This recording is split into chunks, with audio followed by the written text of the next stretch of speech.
Hello everyone and welcome back to my YouTube channel. In this video I'm going to talk about the Tarzan method.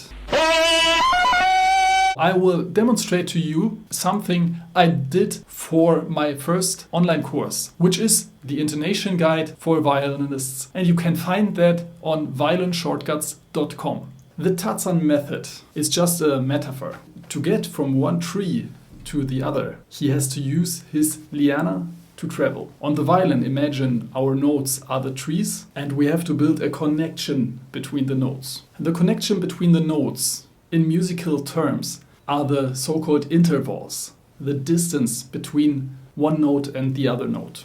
It is very important not only to know your intervals on the violin, but also know the structure of the tone and semitone steps of different intervals. Obviously, when you play double stops, intervals are very important and knowing the distances between the fingers. But also, when you have a string change, or even if you play on one string, you have to know the distances and the tone and semitone patterns. There are actually just two different distances between consecutive fingers in the left hand on the violin, which is the tone step and the semitone step. And for 90% of the time, this two distances can build you the needed interval. Even widespread intervals like tenths can be measured and should be measured with the tone and semitone patterns in mind. But let's start with an easy example. When we play the B natural on the A string with the first finger and then the next consecutive finger, the second finger with the C sharp, we then have a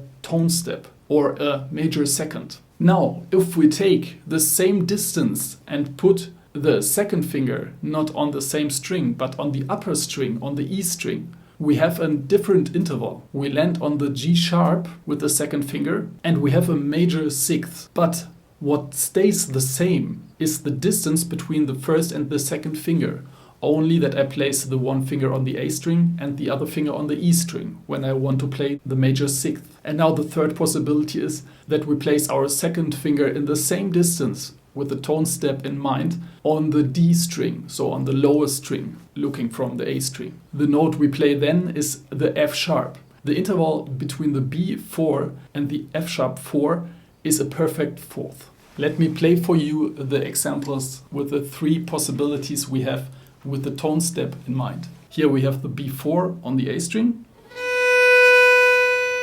and the second finger, the C sharp on the A string. This is a major second. Now I put the second finger in the same position on the E string on the G sharp.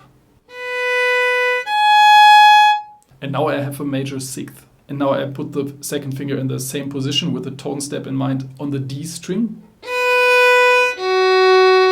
And I have a perfect fourth. So this was an easy example. Now let's get to a little bit more complicated stuff. If we increase now the interval we play on the same string, we have more than one distance between the consecutive fingers. So we have to keep in mind our tone and semitone steps over the whole interval. For example, we take the B4 on the A string, the same note we started before with. And now we go a minor third up to the D. A minor third has the distance of one tone step and one semitone step. So we have to keep in mind our distances between the fingers, one tone step from the B to the C sharp like before, and then the D is in a semitone step above that, which is a small distance on the violin. Let me demonstrate it for you. So this is the B, and now I jump to the D.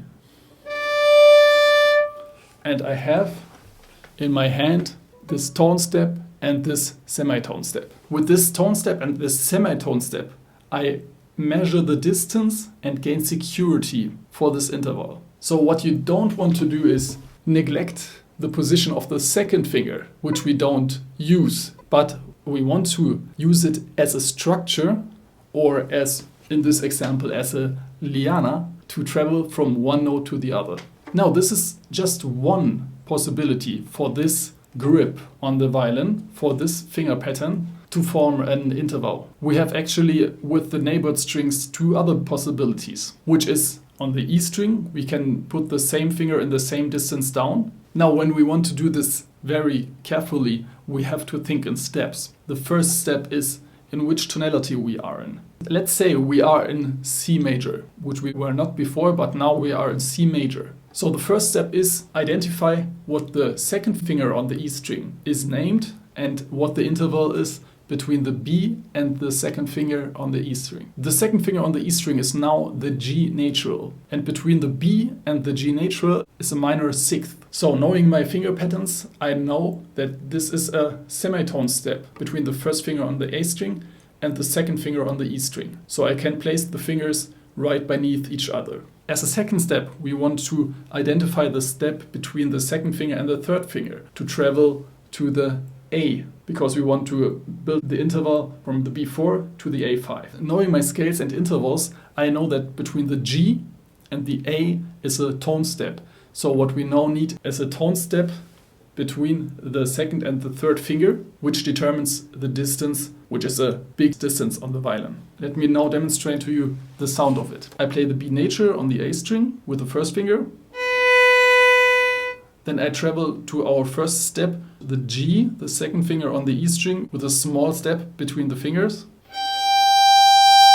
And then I have a tone step from the G to the A5.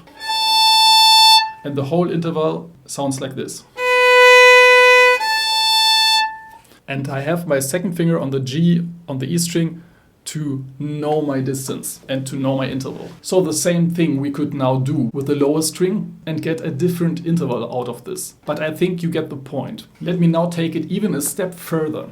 This Tarzan method with this lianas, with this connection between the notes, where we use tone and semitone steps to navigate on the fingerboard, can also be used in combination with shifts. When we now talk about shifts, there are two major steps to follow. The first step is identify the distance of the shift from the starting note to the guiding note, and then identify in the new position the interval we have to play. What I demonstrate to you now is not only a shift, but also a string change. It is a very big interval. I want to demonstrate to you the shift from the B4 to the C6. The shift will be from the first to the third position. At first, let us say we are again in C major, so with no accidentals. Traveling from the B to the third position, the D, our guiding note, is a minor third. So we travel. Let me first play this for you in the first position. Since we are now in C major, we have the B, the C, which is a semitone step, and the D, which is a tone step. And this, from the first to the third finger, is a minor third, which we now have to travel with the first finger.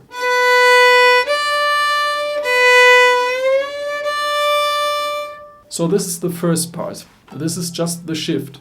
We want to go from this note to this note. So what we have to do now is we identify the interval and tone and semitone steps which we have to take to travel from the D in the third position on the A string to the C6 on the E string, the third finger. The interval between the D5 and the C6 on the E string is a minor seventh. This interval is played with two distances in mind. So we have our starting note, the D on the A string. Then we want to identify the second finger on the E string, which is just below the C6, the B5. And the D5 and the B5 are in the distance of a major sixth apart. So we have to use a tone step between the first and the second finger and place the finger on the upper string, the E string. But the distance between the first and the second finger is a tone step. Now we need to go to the C, the third finger on the E string. And as you can see, I place it right above the second finger, because between the B5 and the C6 is a semitone step. So the interval inside the third position sounds like this. This is the D5.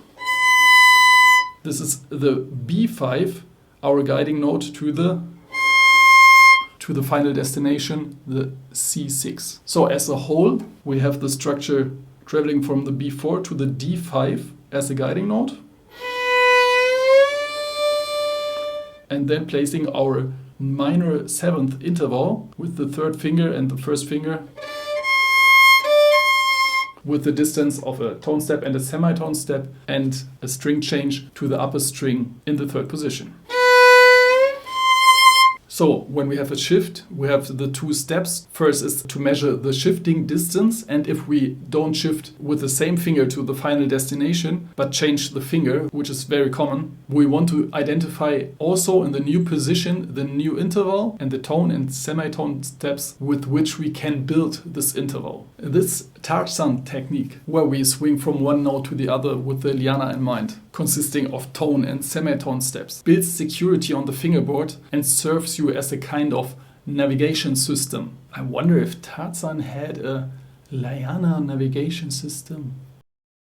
I think the metaphors get out of hand, but I hope you didn't lose track throughout this video. What I want to say is, as Tarzan knows how to go from one tree to the other tree with the liana, you have to know your tone and semitone patterns, which apply for shifts and for intervals. With that in mind, you will gain much more security and better intonation. Thank you very much for watching this video.